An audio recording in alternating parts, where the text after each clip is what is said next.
Power switch ఎప్పుడు ఆన్లో ఉంచుకోండి మేడం, ఉంచాలి. వాటర్ వాల్ కూడా ఎప్పుడు ఆన్లో ఉండాలి.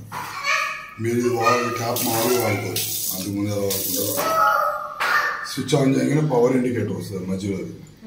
ఈ పైదేమో యూవీ ఇండికేటర్ మేడం.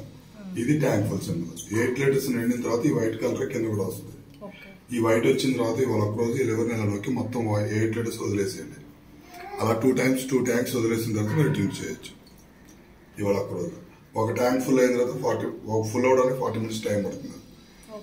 ఈ ఫిల్టర్లో కానీ లోపల ఏదైనా ఎయిర్ లాక్ అయితే ఈ బ్లూ కలర్ లో ఉన్న డాట్ సింబల్ ఉంది కదండి, ఇది బ్లూలో ఉంది. ఇది ఎప్పుడు బ్లూలోనే ఉంటుంది. ఇది కనుక ఆరెంజ్ ఇండికేటర్ వస్తే ఈ ఫిల్టర్ లో డస్ట్ ఎక్కువ ఉండొచ్చు, లేదంటే లోపల ఉన్న మోటార్లో ఎయిర్ లాక్ అవ్వద్దు.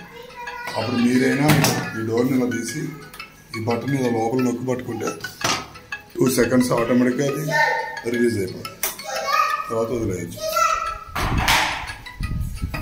మామూలుగా.